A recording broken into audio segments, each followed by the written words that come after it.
been a few days since we did a mock draft, so let's do one. But this time we are going big. 20 teams, category league, mock draft. Michael Bolton, let's do it. Thanks, Josh. It's Michael Bolton here, and it's time for another episode of the Locked On Fantasy Basketball Podcast. Let's get to it. Let's get to it, indeed. You are Locked On Fantasy, your daily NBA fantasy podcast. Part of the Locked On Podcast Network, your team every day. Hello and welcome to the Locked On Fantasy Basketball Podcast, brought to you by Basketball Monster. My name is Josh Lloyd, and my idea of wit is nothing more than an incisive observation, humorously phrased and delivered with impeccable timing. I'm also the lead fantasy analyst at basketballmonster.com, and thank you for making Locked On Fantasy Basketball your first listen every day. We are free. We are available on all platforms. We're doing a mock draft today. Like I said, it's 20 teams, it's 9 categories. I'm going to pick somewhere in the teens, I guess. So, I don't know exactly. I'll figure that out in a sec. But it's a deeper one, just so you get an idea of some of the strategies that differ. You might be in a 16-teamer or an 18-teamer, and I know someone will be like, hey, Josh, I got a draft. I'm in a 16-team league. Can you do a mock draft at pick number 14? No. I can't do it for every position, for every league type. But what we do when we do these deeper ones, I go to 20, because then it covers the idea of like 250 players and the change in strategy from shallow 10s and 12s through to 16, 18, 20 team leagues, the way you address flyer picks in a different way. So while it's not going to be, this is what happens at 16 teams, pick number 14, and let me just follow that pattern, which is never a good idea anyway, because you've got to judge based on what else has happened in the draft. It will give you a relative idea of order of picks, of how we address the mid to later rounds versus what you do in a 12-team league. So that is coming up. But Locked On Fantasy Basketball Bowl.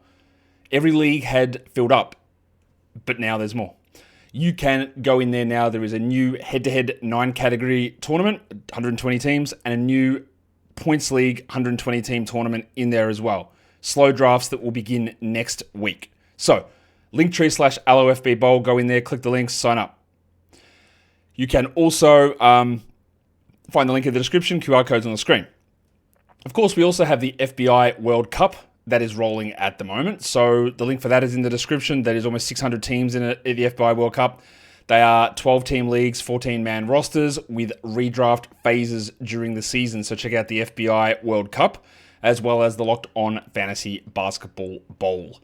Okay, we're going to get into this draft in a sec, but so we can do an uninterrupted draft, I'll tell you that today's episode right now is brought to you by Peloton. Peloton is shaping the future of fitness with a brand new Peloton Cross-Training Tread Plus, powered by Peloton IQ. It's their most advanced equipment yet, designed to give you real-time guidance and endless ways to move whether you're running, lifting, or cross-training with your favorite instructors.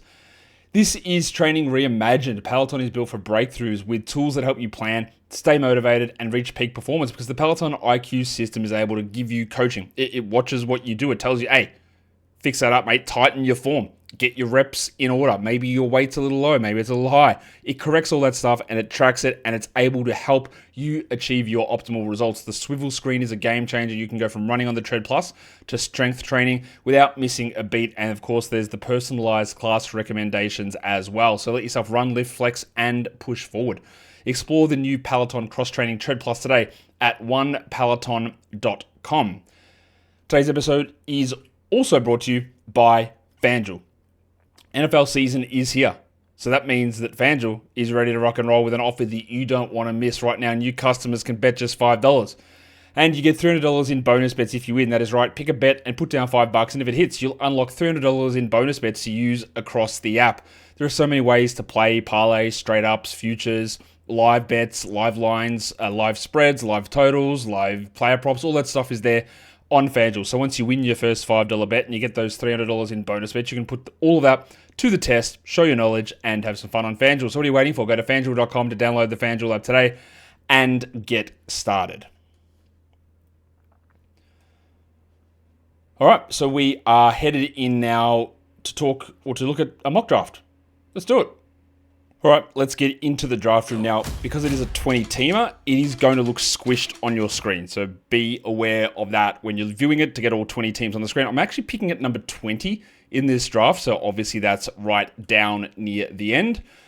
So a little bit of time for me to wait to see how this goes. Now, again, when you change the size of a league from a standard format, the values of players can slightly change because so much in a category league, the way that values are formulated is based on standardized score, and I've talked about the issues with standardized scores in the past, and that's where Durant tries to fix it, but it works on a standardization format anyway. But standardization requires means, averages, and standard deviations. And the more players you're taking into that sample size, the mean and the standard deviations will change. Now, if you go from 12 to 14 leagues, it's not a noticeable change, but if you go from 10 to 20, it is.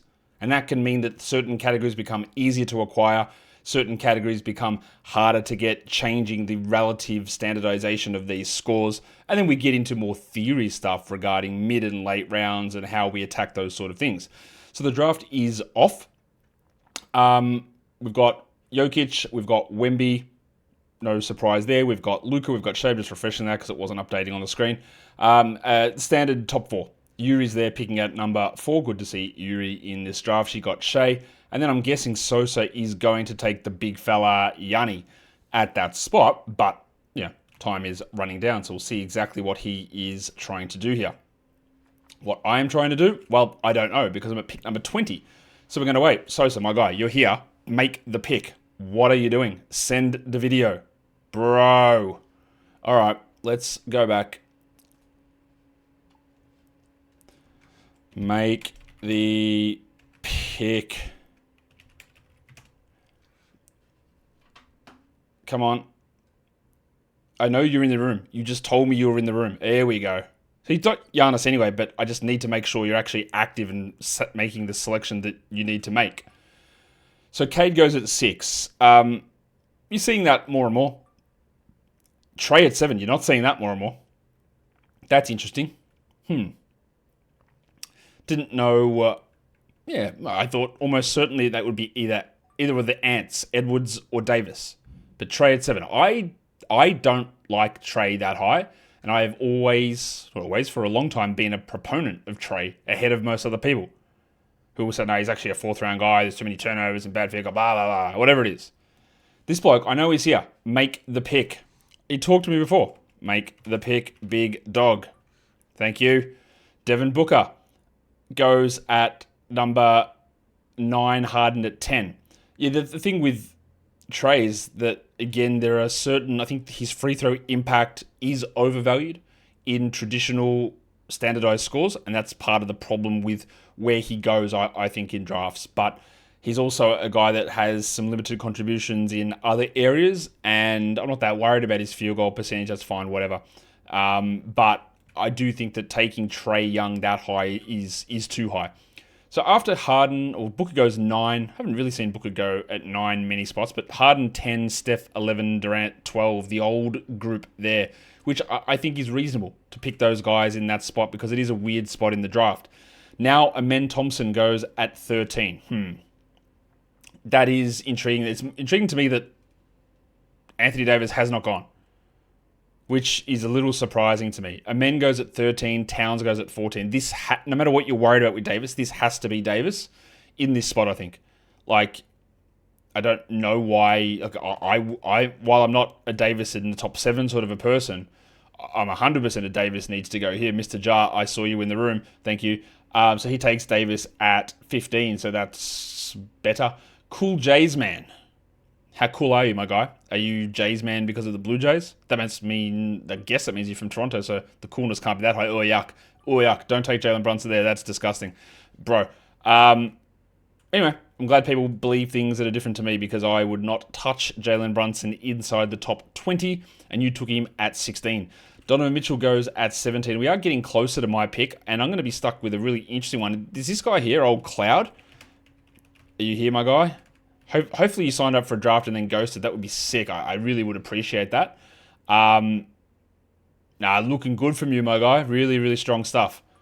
Sick. All right, let's go back. And are you here? I would hope so. You get one more auto, then you're getting replaced as we pause this video. Always a fun time. Looking good, isn't it? We're heading onto a really, really good, strong track here. It's looking great. But what is this guy doing? Nah, it's good, man. That's good. I like that. It's really fun. I appreciate that a lot. So I'm just going to pause that draft. We are just going to go get him replaced. You won't see it on the video, but yeah, know that I'm fuming. All right, we're back in business. We've got the new replacement manager in here, so I'll just unpause it. He came in, and I don't know if he meant to take Sabonis, but I'm just going to undo that. So now we can go. Okay, go now.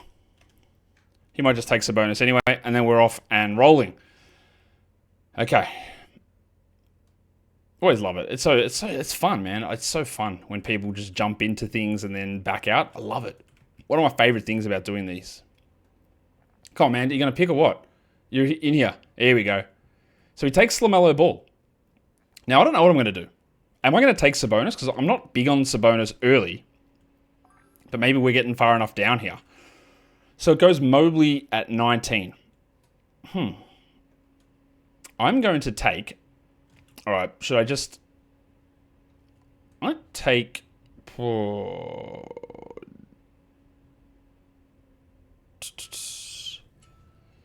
Jalen Johnson with that pick. Now, what am I going to do with the next one? Do I... Now, I wouldn't normally grab... Like I said, I wouldn't normally grab Sabonis. I'm going to take... I've been taking, obviously, Giddey a lot. I'm going to take Scotty Barnes instead. But Giddey is definitely on that... in that area for me. So I'm taking Jalen Johnson and Scotty Barnes. A couple sort of well-rounded-ish guys with some, at times, free throw concerns. So after Barnes goes Giddey, Maxey, who should have been an option for me. I could have taken Maxey there. I think they're all relatively similar. The worry you're going to have with Maxey is the efficiency for him can be a real pain in the ass when Embiid and George aren't there. They just signed Quentin Grimes today to that qualifying offer. After Maxey goes Şengün and Sabonis. So I've been saying this a lot through this draft season. In the past, we used to be like, I hate the second round. It's a lot of third round guys. I actually think the second round and the third round are really strong this season, and it feels almost the opposite to me. Whereas the first round's a little iffy. Yeah, from a standard perspective, after your top 6 or top 7 or whatever you want to say. But I think there's almost like 25 to 30 guys that you could throw almost a blanket over to consider in those next couple of rounds. So, if you wanted to take Amen Thompson or Durant or LeBron or Sabonis or not Brunson or Mitchell or Ball or Maxey or Şengün or Giddey or Mobley or any of these guys, I think there's arguments for them. Now, I don't think there's an argument for whatever this guy's doing. Lose Alex, who took Paolo Banchero at number 28 after he took Amen Thompson in round 1. But yeah, these are the interesting sort of decisions when you're in a 20-man league, because his pick is not going to be for a while. Like my next pick is 41 now because third round reversal, and after 41 it's 80. So there's huge gaps in what you're needing to do. After Paolo goes Chet, then goes the headmaster Jamal Murray at number 30. Murray, I find, slides a lot, and I find myself taking him a lot. He didn't slide as much here. I'm going to chuck a couple of guys in the queue that I'm going to be interested in. I'll put Derek White. I don't think he makes it to me. Put Zion in there. Put Morant in there. After Murray goes Adebayo and Siakam, I also think in this sort of a format, when there are 20 teams on, obviously each player has a larger level of importance, especially in your first few rounds. So taking risky upside picks can be tough. Like the ability to take Kawhi Leonard or Joel Embiid or to a lesser extent Zion and LaMelo Ball. Because if you lose that guy, you almost have no ability to recover from that. It's almost impossible.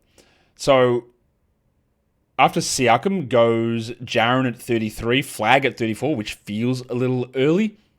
Ripper takes Ja Morant at 35, Derek White at 36, then Yuri takes Zion to go with Shea. I like Zion a lot this season.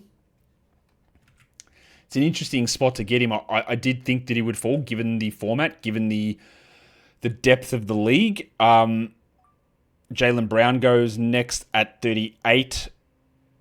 What I really want to see is someone like... there goes Dyson Daniels at 39. Really, yeah. What's going to happen with like the Kawhis, Embiid? Like Embiid, it's hard for me to suggest that you would take him inside the top 60. in this sort of a format. I don't want him to be my third best player in this sort of league. So it's back to me now after Trey Murphy went because it's third round reversal. So what do I do here? I could take a Denny Avdia. I probably want... No, you know what? I'm just going to do that. I'm going to take Denny at that spot, number 41. I know people are... There's a prevailing thought in fantasy circles when you're talking to people, and this is not everybody, but talking to people or seeing responses to things, and they only think something if it's what's happened. And you know, I not rail against this necessarily after Danny goes Zubats, but they talk about that this guy kills your free throws, you know, when the response should be killed, or this guy is going to miss every game. Well, that's what happened last season. Or, you know, you can't take Denny there. Like, why not? I'm not a Denny guy. But, like, you can't... Well, because he hasn't done it. That's cool, but he can do it this season. And everything should be about projection. If you just want to base stuff off last year's numbers, go ahead. You'll be in for a very bad time. Because that's not how this works. So there's an over-reliance after Denny goes Zubats, Brandon Miller, Miles Turner, Franz Wagner. As I'm watching the Padres and Manny Machado just hit a home run, and we are up 2-0. Let's go. Come on. Woo. All right, let's go. Oh, no, 3-0. It was a 2-runner. Wow, let's go, Manny. Yeah, there's an over-reliance on, well, that hasn't happened, so it's a waste of a pick. Okay. But it can happen. And it should happen. And I'm having faith in my projection ability to see that stuff. So, you know, we'll see. After Miles Turner goes Franz Wagner, Austin Reeves, Des Bane. I see with Des Bane, if he was in Memphis in the normal situation he'd been in, love it. Don't like it with him in Orlando. Not at all. Because he's not, again, he's safe. He'll get you 20 points, 5 rebounds, 5 assists. Cool. He did.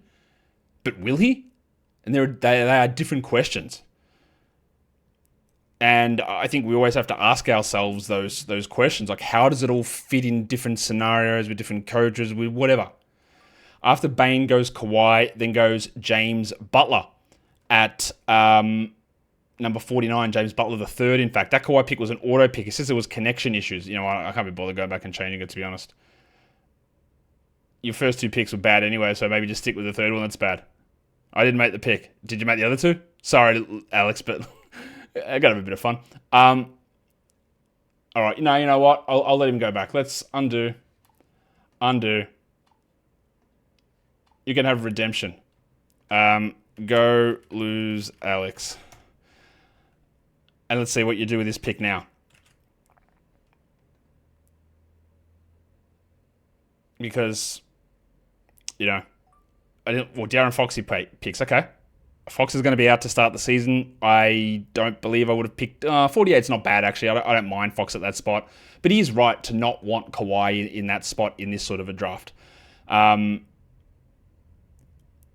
Oh, yeah, Padres, let's go. Jim Butler goes next at 49 from Michael Bolton's mullet. And now the team that has Steph and has Jamal. What are we looking at in terms of categorical scarcity? It's about normal at the moment. It is still really hard to get points and assists. We know that. Bro, come on, make your pick. It is tough, though, for him, I know. Man, my next pick, I might as well go, you know, I don't know, take a piss or something, because I've got until pick 80 now. Kawhi went at 50. Yeah. Kawhi is healthy to start the season. Don't really care. Like, I'm fine with... And someone questioned me on this the other day, talking about Kawhi, where I said I'm more than happy to take Kawhi and Embiid in roto leagues. And there tends to be this idea that availability and totals value is more important in roto. And I think that's just not true. And the reason I think it's not true is, in a roto league, when someone gets hurt, you replace them with your 11th best player. You don't replace them with a waiver wire guy. So your replacement level is higher. In a roto league, if they play 50 games, you get the 50 games. In a head-to-head league, you get the 50 games, but if they're not there for the second half of the season, you don't replace that, and what they did earlier on means nothing. Head-to-head is a weekly game. You need someone there weekly. Variance is high. And if you're having someone that sits one game every week or is not going to be there for 2-3 weeks multiple times, it makes it really tough to have reliability. So while the idea is Roto does accumulate stats all season long through totals, I don't think that the injured guys are less valuable in Roto. They're way more valuable because the replacement level of replacing them is higher, and it does not matter when they play. So that's more important. So after Kawhi goes Kobe White, who's injured to start the season. It doesn't look like he's going to miss too much time. Darius Garland, who's injured to start the season, goes at 52. He's not going to miss too much time. And Tyler Hero, who's injured to start the season, and he is going to miss time. And I would not have taken Tyler Hero that early. That is too early, given that he might be out the first 2 months and then limited when he returns, which is annoying because he would have been a third-round guy to me. After Hero goes Embiid at 54, and third-round guy, let me rephrase, top 35. After Hero goes Embiid, which again, very hard for me to do here, and then Porzingis. What a run of guys. Kawhi. Let's even go back to here. All right, Fox, injured. Butler, he's Butler. Kawhi, he's Kawhi. Kobe White, injured. Garland, injured. Hero, injured. Embiid, injured. Porzingis. And then we go Anunoby. Asar Thompson, holy shit, that is early. 57. Yuri, you're going Asar at 57. Man, now it is possible, but Jesus Christ, that is early. Larry Markin at 58, not interested in that. Jalen Green, 59. What are we doing? Vooch at 60. Love it. Quickly, 61. Pretty good. Like the pick. So we're seeing some differing ideas, differing valuations, and differing strategies in this format. After Quickly goes Paul George, which, okay, injured. Julius Randle and Jakob Poeltl. Yuri, that's a good pick from Poeltl. I do like that selection there from him, for you, to him at 64. Peyton Pritchard, there is someone using my projections. Sosa, absolutely. Mark Williams, it's someone also using my projections because they are the two guys that were the highest on my board at this point. Usually you can find them slide a little bit later. There are concerns with both. Pritchard, we don't know that he's going to start. And Williams, they're limiting him in training camp for whatever reason. So I do think they're going to have some risks of missed games and planned maintenance. But otherwise, I think he's going to be pretty strong. After Mark Williams goes Miles Bridges, followed by Jordan Poole, and really not a lot to say about either of those picks in that spot. We are getting into Ingram territory. We are getting into, there goes Zach LaVine. We are getting into Ayton territory, Okongwu territory. We heard Glenn Rivers tell us that Kevin Porter Jr. will be starting point guard. Hopefully that means 30 plus minutes. It may not, but you should. Now, Porter is an annoying player. He's horrendous to watch, and he's just obviously not a great bloke.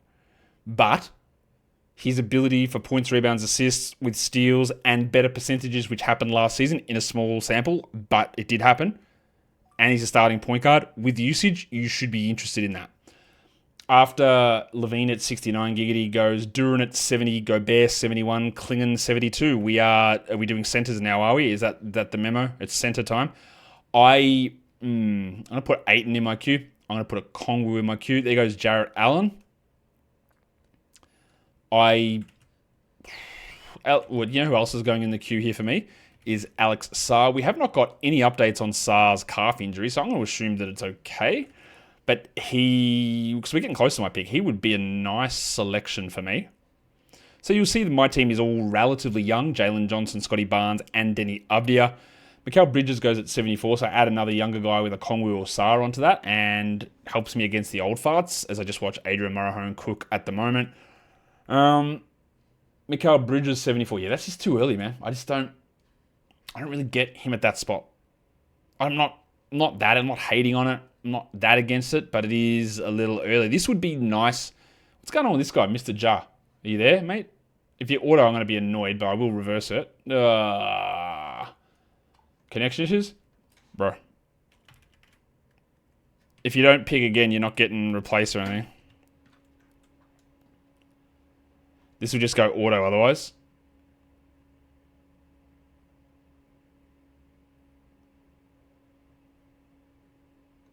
Make the pick. Make the pick. Alright, so this guy's just gone, has he? Sick. Nah, good. You can take DeRozan again. Alright. Don't let the door hit your ass. There goes Josh Hart at 76, which is... It's not bad. It's not bad. As much as I'm not into Josh Hart in the top 50, in that spot, we're getting to an okay spot. Michael Porter... Like I said, I was trying to say this before, and then I got distracted by myself. You bastardo. Alex Sarr goes at 78. All right, so I got a double ender here.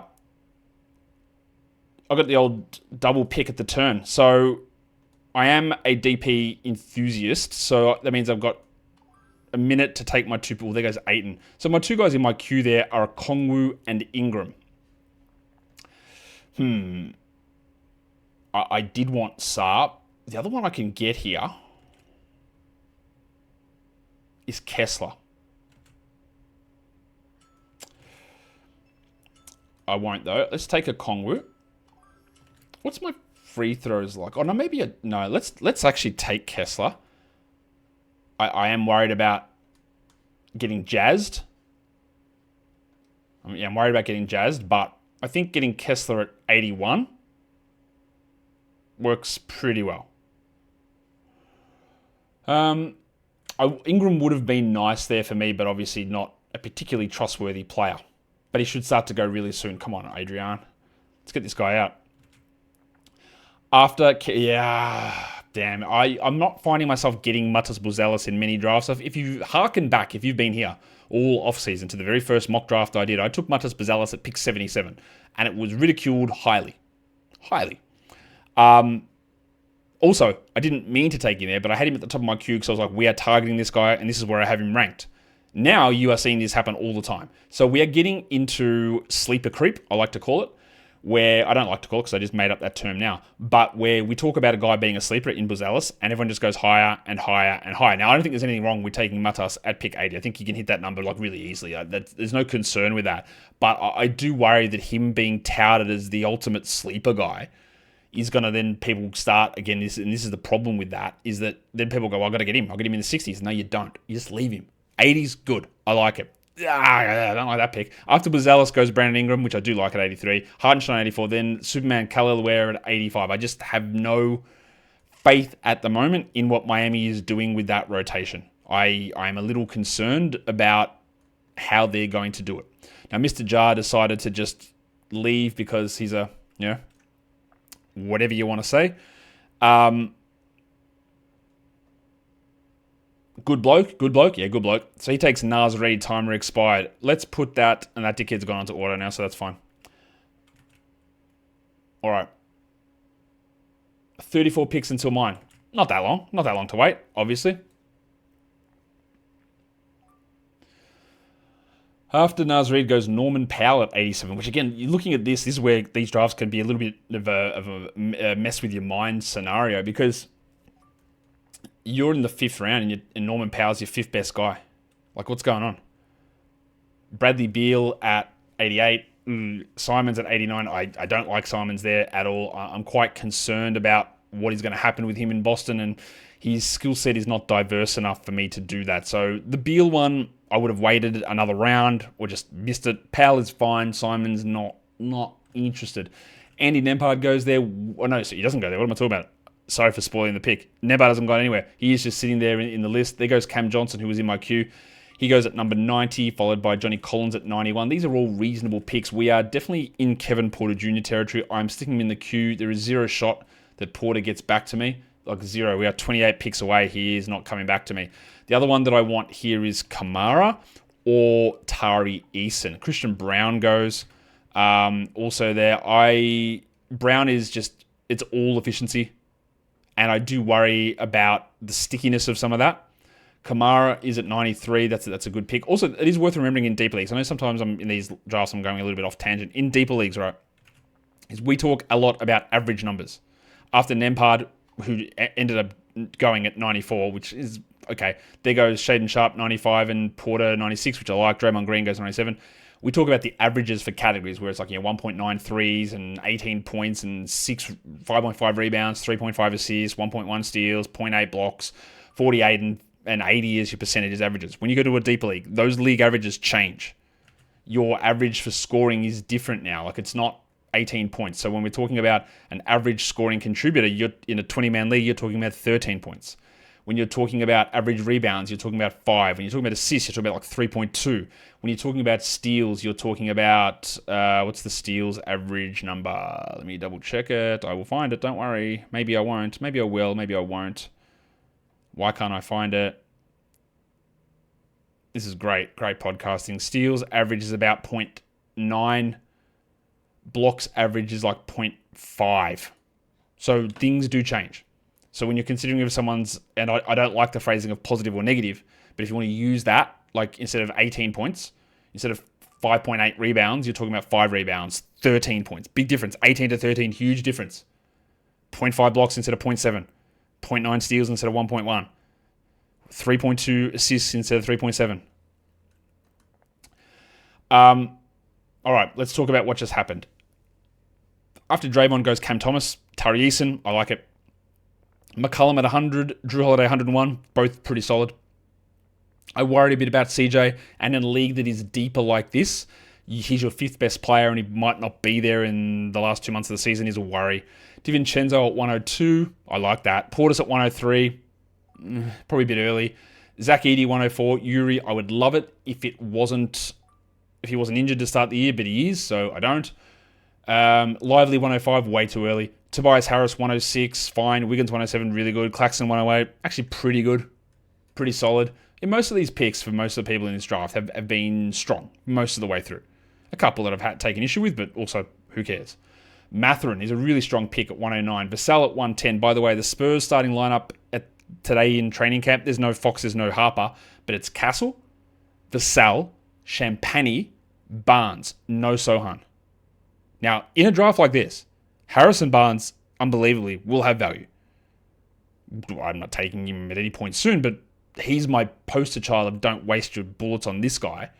But in a league like this, if he's going to be a 26-minute starter, then we're good with it. You got auto pick there on RJ Barrett. Because did he boot out as well? Oh, and then Reed Shepherd goes at 112. I like both of those picks. That is actually real value here.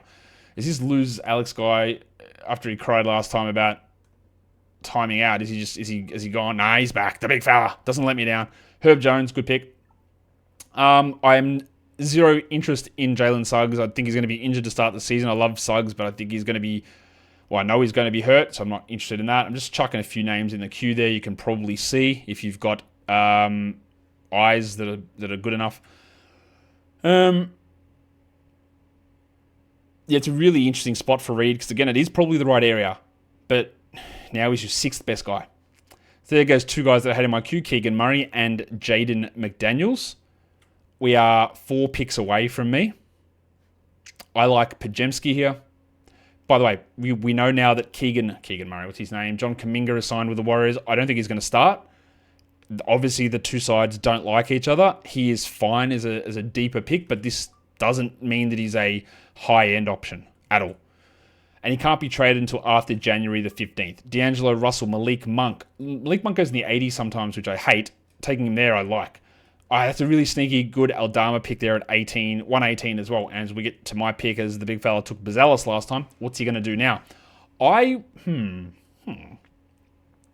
do I do here?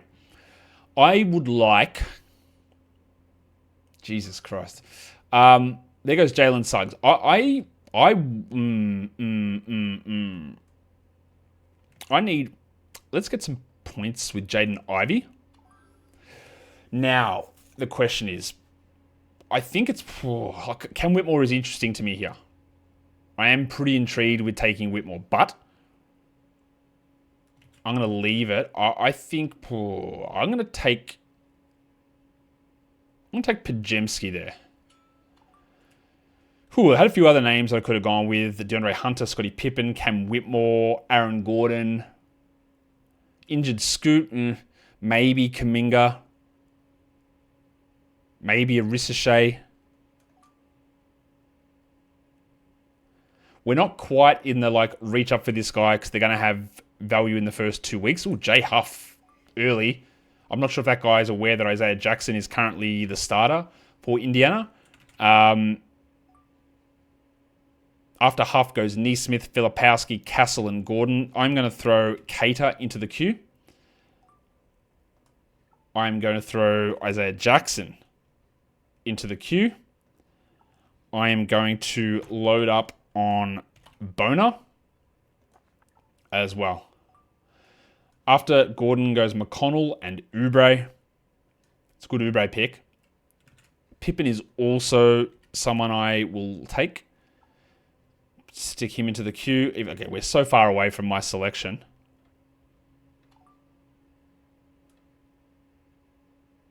Just scrolling down my list.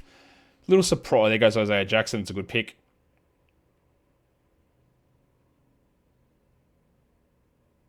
Yeah. Okay. I am surprised that Huff went ahead of Jackson. Cam Whitmore, good pick from you. Eber Chosm. Put Keontae into the queue, just in case. Jabari Smith at 131. And this is where, again, I'm not sure if Jabari has gigantic upside, but at this point in the draft, I'm not as interested in upside. Like, can he just deliver that value? Probably, yeah. That works pretty well. I will throw Kuminga into the queue just in case. There goes Dan Gafford, which is actually a really smart pick there. He slid quite a bit. Again, I think his value will fall down as we get further on during the season. There goes Keontae George at 133. Just going to throw a couple of names into the queue there. Ricochet as well. Grimes is signed, and with McCain injured and George and Embiid, will he be useful early on? I don't think so. Cason Wallace, 134. Kuminga, 135. Mitchie Robinson, 136. Okay. We're getting interesting. We're also getting into the, hey, should I be looking at Al Horford type territory? And the answer is, yeah, you probably should. When I get back to my pick at 160, it's going to be round 8. Like, and I've got Cater and Boner and that at the top of my list. They aren't Pippen, bloody Yuri. Look, they're not sexy names, and they're a little flyerish. Are they worth it at 8 and at 9?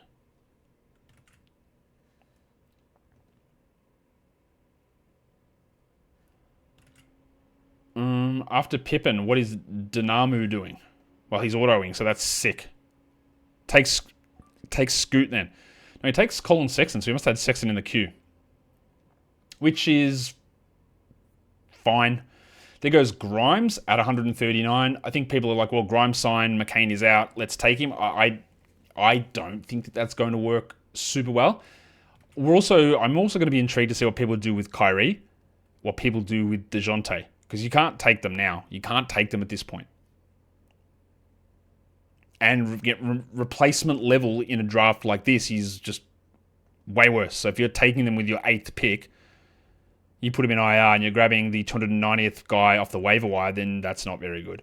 There goes Nemesh Cater. The Pastel Donata goes at 141. Edgecombe at 142, which is fine. But remember, you are not in flyer territory. This is your 8th starter.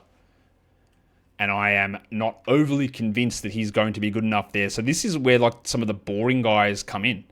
And by that, like, PJ Washington got high upside here? Like, not really. But who cares? Like, I think his floor value is fine. Same as like a Wendell Carter or Obi Toppin or... actually. I was going to keep the name quiet. I don't know why. No one can hear what I'm doing.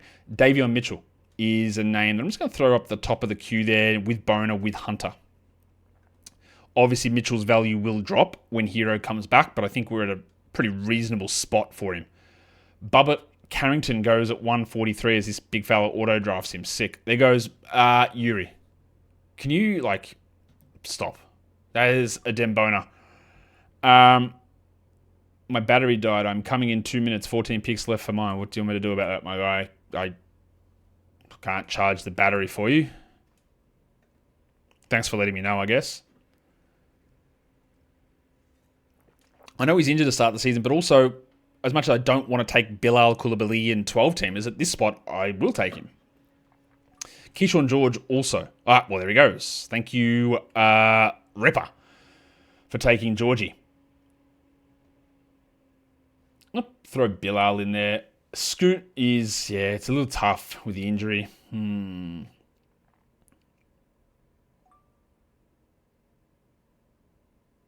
Isaiah Collier goes at 147.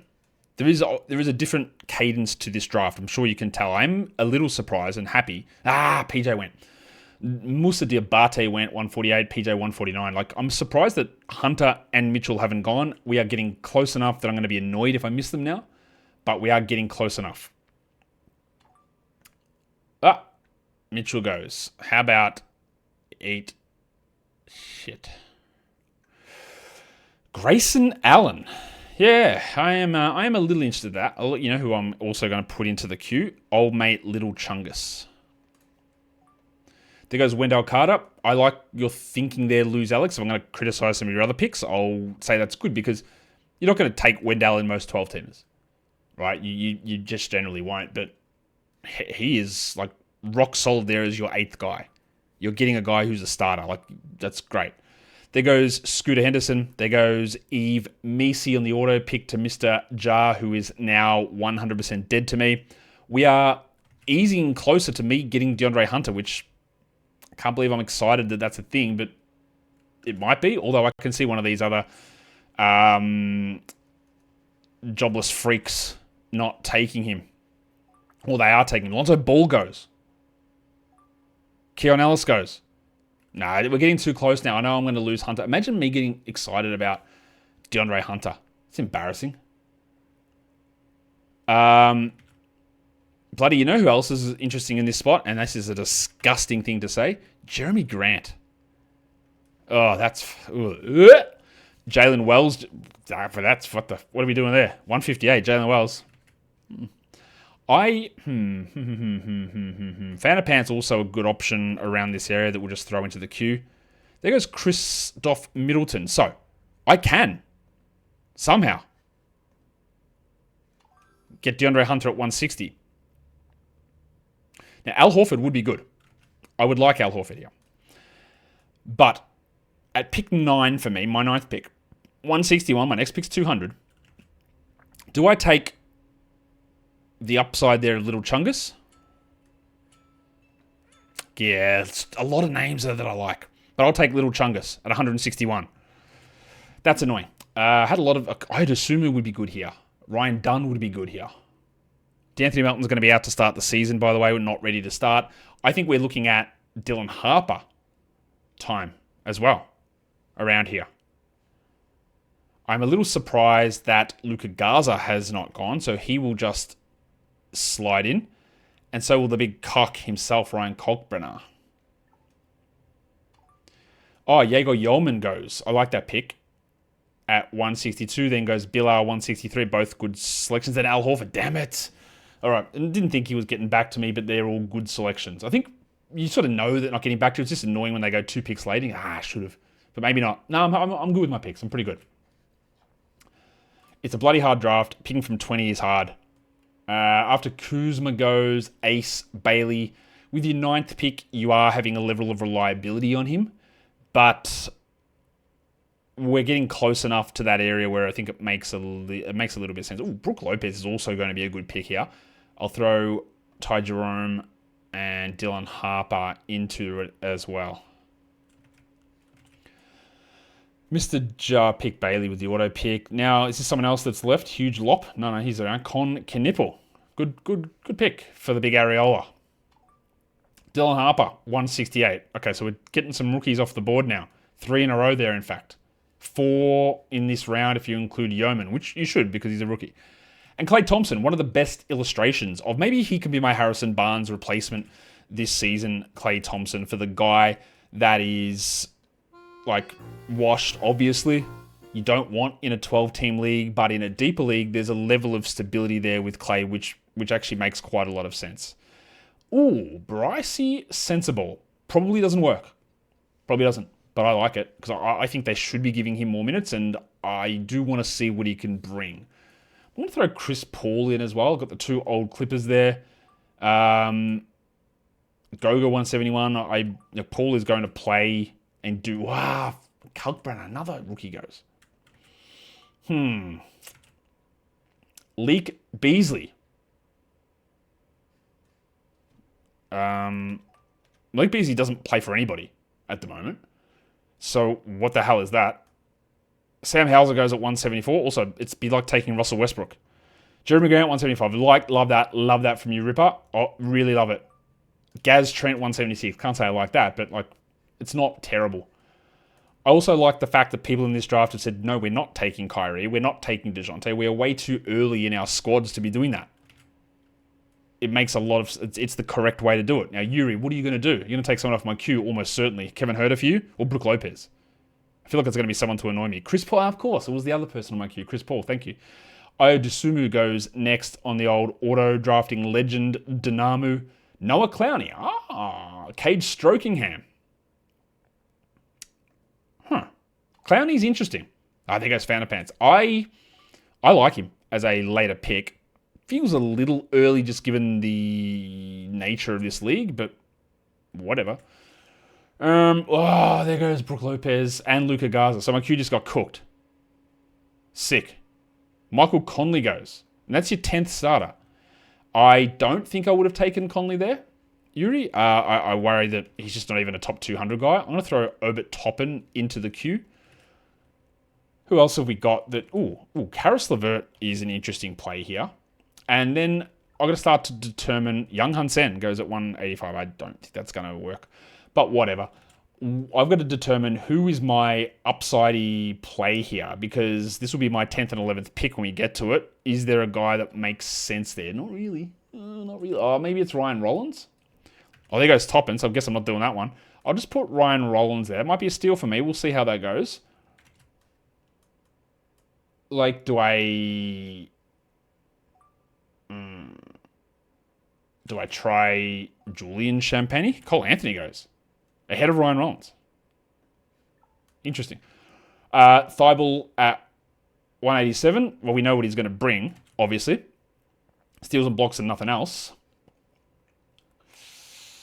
One of the names I'm considering as that flyery type of guy is, I'm not going to tell you because I forgot what it was.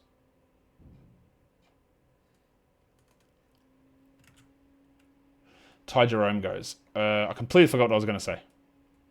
Trey Johnson will go in the queue. I don't think that that's going to work for me. Taylor Hendricks is going to be intriguing. Well, there goes DeJounte at pick 10. Round 10, pick 190. It is tough to deal with him in this format, but if you're going to do it, Jacques Landale. Now, Jock will be pretty useful early on, but it's one of those ones where if you're picking with your 10th pick, he's going to be a 0, like later on, because Edie, Jaren, Clark will all come back, and Jock won't play. And there goes Kyrie. Sharp goes Dayron Sharp, 193. I do like that. I just find it very hard to take Kyrie or DeJounte in this format. Really hard. Who the hell is going out? Levert goes. Damn it. Caruso goes. Still got 4 names on my list. I'm not particularly excited by them. I'm just trying to... Can I find someone who might be a starter here? Maybe. I don't know that I will. Because my 10th guy, it's pretty yuck. Ooh, it's yuck. Wait, whoa, what happened to this guy? We've got Jason Tatum pick. I'm going to undo that. Because it was auto pick. Did you mean that?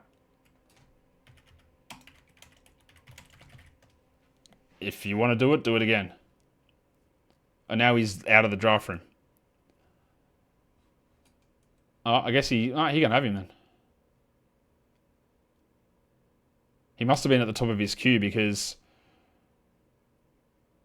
Tatum's not the top guy on ADP. You can have him then.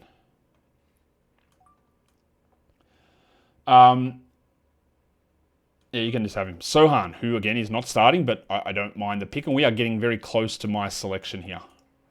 Taylor Hendricks goes. Okay, that was one of the ones. So what am I doing here then? Do I take Rollins? Lou Dort, who I would just have no interest in 12s or 14s, but for this one, yeah, all right. Okay. Let's do...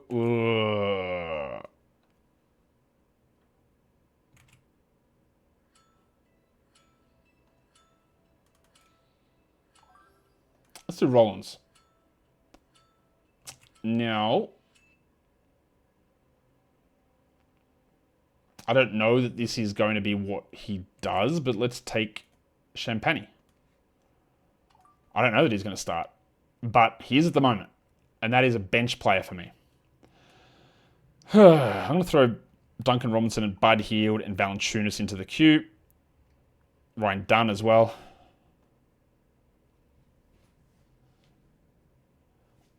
And now I've got 40 picks into my next ones, which are at 240. Baylor Shireman. You know, I've talked about Shireman as someone who might have value, and I hope that he plays. I would rather have taken Trey Johnson or Dunn, Jordan Clarkson there. Tyus Jones. Tyus Jones is an interesting name here. I'm going to throw him into the queue because I don't think Suggs is going to be ready opening night, which means Jones is probably going to start unless it's Mr. Black, which it could be. Karman Malwatch, 203. It does feel like Malwatch is ahead of BDNR Nick Richards, but behind Mark Williams, obviously. Rugged Ronnie Holland goes at 204. Probably no chance that works, honestly, as much as I wanted to, but if we're talking upside picks, I do like it. I'm going to throw Zaire into my queue as well because he could be a starter for the Nets. There goes Jordy Clarkson. There goes Ryan Dunn. Both strong picks. I'm continuing to be intrigued by Josh Minot in this area, just because, like, what if it's not Hauser? What if it's not Boucher? Did Boucher go? He must have, yeah? Yeah, he did. Marcus Smart to I am going to throw Murray Boyles into the queue as much as I don't think that it's going to be good. Who else is there? Someone took Zach Collins. Bloody hell. I just want someone who will play most nights. How far down am I going onto this? Maybe it is Tyus Jones for me, just even as an early season starter. Aaron Wiggins goes after Marcus Smart. Look, this is definitely Dylan Brooks territory as well. Cedric Coward got auto-picked. Okay, so he must have had him in the queue. All right, take your flyer, man. Go for it.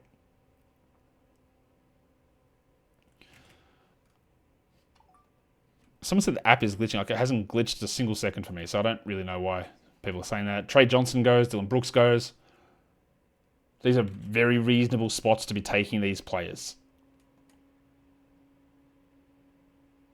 Like, we are in the spot where there are guys, though, like, you know, Valanciunas, Bruce Brown, Gershon Yabusele, where I don't think there's any upside for them, but they should return this value. But we're at round 11, so is there any actual upside players that you want here? And that's a tougher question as the Padres hold on to their 3-0 lead here in the 7th innings. Top of the 7th. Oh, good hit, Lou. Good hit, Luis. Bob Dillingham.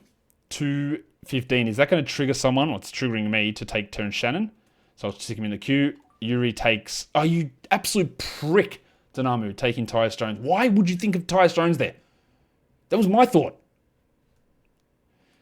Like, the biggest bag of dicks you can find, eat them. Gregory Jackson II. GG. He looks huge, GG. Don't think I want to take him, but... yeah. Anyone going to take Dick? I can see a few names in there that probably would. But I don't think he's for me. Do we take the pencil? I don't think so. Najee Marshall is interesting. Just scrolling down this list. Like Zaire I'll put in the queue. Isaiah Stewart. Oh, God. What a shitty list. Ben Saraf. Look, might not play. Honestly, might not play. Might be the backup point guard. Could be Kobe Buffkin. Terrence Mann can play that role. Their team is an absolute freaking disaster. It's just so hard to judge. So, like, I like what he did here. The big fella, Ariel, at the turn, goes Ben Saraf, a complete wild card, and then goes with Bud Hield, who's not really a wild card, but there's a solid enough floor. So, we did have someone take Dick. Brandon Williams goes next at 222, the Richie Beno pick, and then it is Dick at 223, followed by Chris Dunn at 224. I said, my bad for timing out. Your picks are right, man.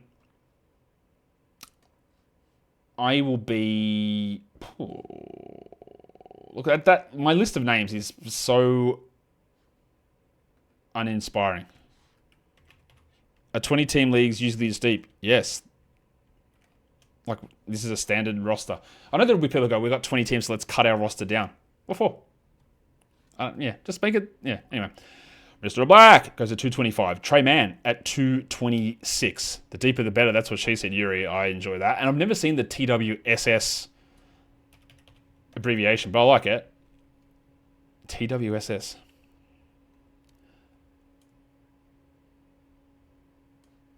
So Gershon BDNR. This is about the spot you'd take him if you knew he was a starter. Do I dislike Nick Richards as a player? Yeah, maybe. A little bit. Is he shit? Yeah. Harrison the Pencil Barnes. Barnesy. Keldon the Horse Johnson. 228. We also need to be getting into the... Yeah, there he is. The Blizzard, Derek Queen. That's who I was just going to say. KCP at 230. That is absolutely disgusting. Terry Rozier. I don't mind that one. I don't know what Miami's going to do with that hero. I don't think your answer is going to be Rozier, but it's not impossible. Isaiah Stewart goes, and like what I like to look back is when you did with other picks, but he's gone like quite safe a lot of these. Grayson Allen, Klay Thompson, the Kyrie Irving one, whatever. Yeah. We're bottom of the seventh now. Still 3-0 up. Let's go, Dads. I'm sure you're loving the live commentary on baseball. That's going to mean nothing when you watch this show back later and you see that we had an epic choke and lost and are out of the playoffs. That'll be great. I can't wait for that. It's going to be so fun. Gershon Yabusele got auto-picked by Lose Alex, who's having app glitching. The only person who's having it, of course, it might be his issue. Bogdan Bogdanovic, no interest in that pick whatsoever. Colin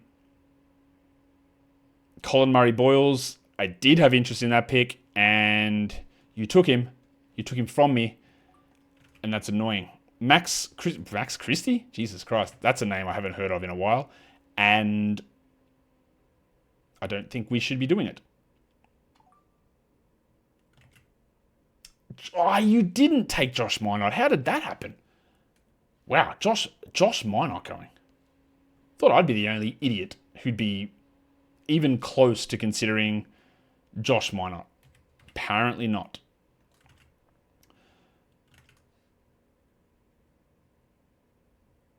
I wish I just had more idea of what the hell the Nets were going to do. Traore, Bufkin, Saraf, Williams. It's pretty bloody annoying. Jose Alvarado goes. Okay, I guess you're getting some steals there. And now it's me. You might be wondering how I ended up in this spot. Who am I going to take? Is there anyone who's actually a good upside player here?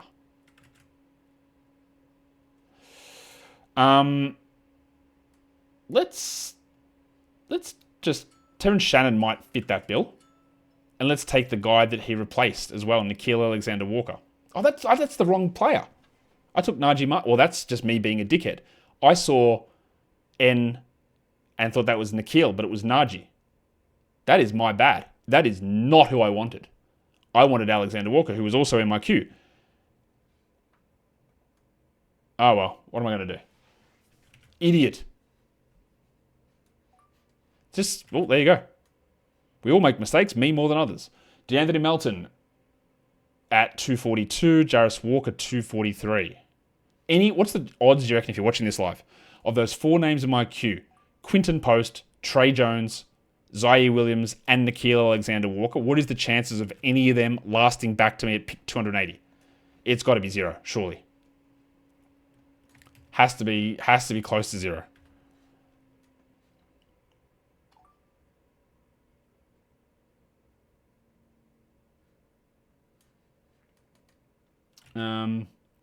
Well, there goes Alexander Walker, so that one's definitely not happening. So we've got 3 left with 31 picks. Juice McBride at 248 is a lovely selection.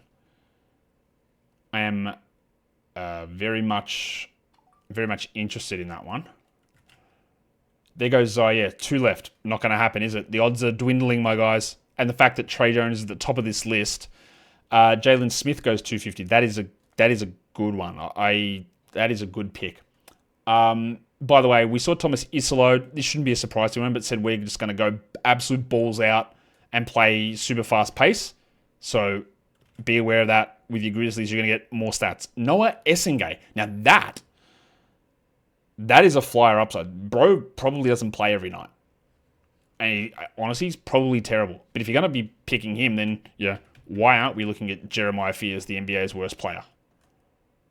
And Walter Clayton's going in my Q2. There goes Trey Jones. One name left out of that 4 that I had. Steve Adams. Ooh, spicy. I like that. Hey, you know what's going to be funny? Harrison Barnes is not going to even go in this draft. The poor guy. Oh, you know who else is a nice little sneak? Jakey LaRavia and the cockroach Mason Plumlee. Liam McNeely goes. Wow, wait. All right, the Big Avocado, 254. That could be useful on Andre Drummond. Honestly, that's a good pick. Liam McNeely is dust. Really? All right. Jaime Jaquez, Triple H goes. Larry Nance, Yusuf Nurkic gets auto-picked. Are any of these auto-picking dickheads going to select Russell Westbrook? Who, much like... I still can't get over that Malik Beasley went like 5 rounds ago. And I put a comment in the chat and no one responded to it. Why did he go? What am I missing? Oh, I know what I'm missing. Someone just didn't know what they were doing. Topic, AJ Green, Big Boom AJ. Royce O'Neal, the Basmati man, which is... I think he's like, oh, you know who else? Quentin Post is still there for me, guys. He's the last name left. I think he might slide to me. He might be the guy that breaks the curse. Johan Berger. The pencil. Harrison Barnes goes. Auto-picked. But not Westbrook. Ooh, Yuri takes Trere. You know what? Take your flyer, Yuri, because we just don't know what this Nets team is going to do. Bufkin's gone, Saraf's gone, Yeoman's gone, and now Trere's gone. They are going to be disgusting. I love it. So funny. Walter Clayton's going to be a good pick. Do I even push him? That's not true. He might be a good pick. And you know what's funny here? Dickhead took LaRavia. Damn it. Is that we're a 20-team league. We're in the 260s of picks. And I'm looking at my guys on my queue and going, I'd like to get Post. Clayton should be all right. Ooh, Plumlee would be good. I think the waiver wire this season is going to be incredibly deep. That is the vibe that I'm getting from this season. We are going to have a very deep waiver wire. So streaming or whatever you put into a league to limit streaming is going to be key. There's going to be so many teams that are, or players that have relatively equivalent value, that there are going to be names on the waiver wire at all times that are useful. I'm very confident in that for this season. Okay. After LaRavia goes Mobo. Cornette. Ooh, the Cornette one is sneaky good. It's very good. Now, I don't like the fact that Clayton and Fears are sneaking up to the top of this list. And even my mate Post. Jeremiah Fears goes. Good flyer. Kelly Olynyk. Solid. Really solid pick. Really solid pick. We know what the value... You know who else? Remember this guy when they gave him games last year and he was just dropping triple doubles? Pig Williams. He probably doesn't play every night, but Kenrich Williams is out. So Thomas Sorber's not going to play. The cockroach. Will Post make it back to me? Now, they will start Horford. There'll be times when Green plays center, but Post and his shooting, I think he's going to play. So I probably should just stick to Post. But I like the Clayton pick, man. Shepard's going to play as well.